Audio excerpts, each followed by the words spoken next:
Mapalad ang inuusi sa gawang puspos ng bait, pagkat may kakamting langit.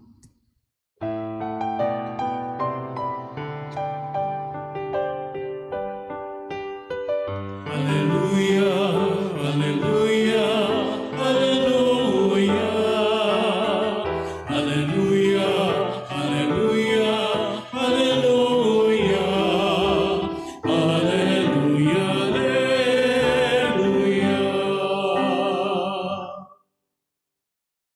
Sumainyo ang Panginoon. At sumaiyo rin. Ang mabuting balita ng Panginoon ayon kay San Mateo. Papuri sa iyo, Panginoon.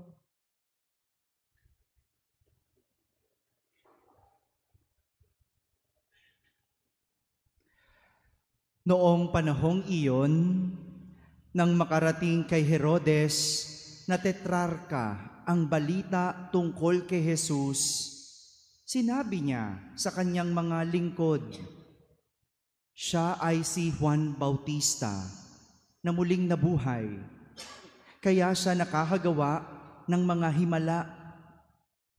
Si Herodes ang nagpahuli, nagpagapos at nagpabilanggo kay Juan. Ang dahilan ay si Herodias na asawa ng kapatid niyang si Felipe. Laging sinasabi ni Juan kay Herodes, hindi matuwid na magsama kayo ng asawa ng iyong kapatid. Ibig ni Herodes na ipapatay si Juan, ngunit natatakot siya sa mga Hudyo sapagkat kinikilala nilang propeta si Juan Bautista. Nang dumating ang kaarawan ni Herodes, sumayaw sa harapan ng mga panauhin ang anak ni Herodias. Labis na nasiyahan si Herodes, kaya't isinumpa niyang ibibigay sa dalaga ang anumang hilingin nito. Sa udyok ng kanyang ina ay sinabi ng dalaga, ibigay po ninyo sa akin ngayon din sa isang pinggan ang ulo ni Juan Bautista. Nalungkot ang hari, ngunit dahil sa kanyang pangakong narinig ng mga panauhin, iniutos niyang ibigay iyon sa dalaga. Kaya't pinapugutan niya si Juan sa bilangguan. Inilagay ang ulo sa isang pinggan at ibinigay sa dalaga.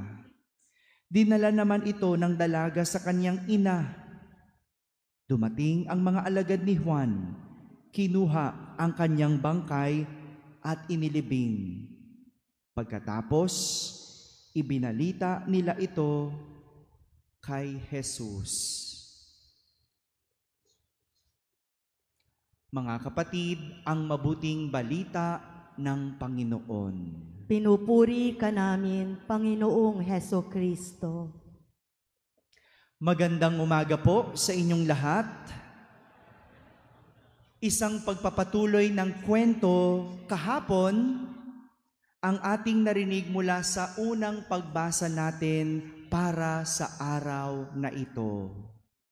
Kung kahapon, pinangangaralan ni Propeta Jeremias ang mga tao sa loob ng templo dahil sa patuloy nilang pagsuway sa Diyos at patuloy sa paggawa ng masama. Ngayon naman, nais ipapatay ng mga saserdote at propeta o pariseyo itong si Propeta Jeremias. Dahil lang sa kanyang pangangaral, dahil lang sila'y pinagsasabihan nito, nais nila siyang ipapatay. Ganyan kalupit ang mga tao kapag napagsasabihan, hindi lang nagagalit, nakakapag-isip pa ng kapahamakan sa taong nangangaral. Ngunit kahit ganon, ang naging reaksyon ng mga tao kay Jeremias, malinaw sa kanya na siya ay sinugo lamang ng Diyos para ipahayag ang ipinangangaral niya. Hindi sa kanya galing ang mga salitang yon, kundi dahil sa Panginoon.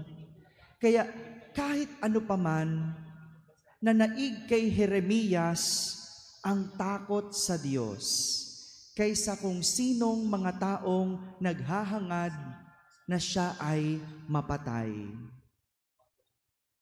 Ganitong mga taong may takot sa Diyos, susundin pa din ang Diyos kahit hindi pabor sa nakararami ang kanyang sinasabi. Samantala, ganito din ang naranasan ni Juan Bautista sa ating ebanghelyo. Sa kamay ni Haring Herodes at Herodias. Hindi kasi nagugustuhan ng hari at ni Herodias ang mga pangaral ni Juan tungkol sa pangangalunya. Dahil itong si Haring Herodes, inasawa ang asawa ng kanyang kapatid. Kahit kailan, hindi matuwid ang asawahin mo ang asawa ng iba. Kaya naman, ganun na lang ang galit nitong si Herodias na siyang kinakasama ng hari. Kaya sa huli, pinapugutan niya ng ulo si Juan nang dahil lang sa kanyang pangangaral. Maaring napatahimik nila si Juan dahil sa pagsasabi ng katotohanan, pero kailanman hindi nila mapagtatakpan ang nagawa nilang kasamaan. Sa panahon ngayon, dinadaan ng tao sa sindakan ang pagpapahayag ng katotohanan para lang mapagtakpan ang mga kasamaan. Kaya nga, hindi katakataka kung bakit marami ang pinipili na lang manahimik, pinipili na lang ang huwag makialam. Di ba ganon din naman tayo? Pagdating sa katotohanan, quiet na lang para walang masaktan. Kahit hindi masarap, sasabihin masarap. Kahit hindi maganda, sasabihin maganda. Kahit hindi magaling, sasabihin, oh, okay naman. Pero hindi naman talaga magaling. Bakit? Kasi may magagalit. May masasaktan. Ganun sa simbahan din eh. Sinabihan ko lang hindi magaling, ayun, halos patayin at sumpain ako. Pero kahit anong gawin natin, sa huli, mananaig pa din ang katotohanan. Kaya mga kapatid, walang makakapagpabago sa katotohanan kahit hindi ito pabor sa karamihan. Dahil ang katotohanan ay laging panig sa kabutihan.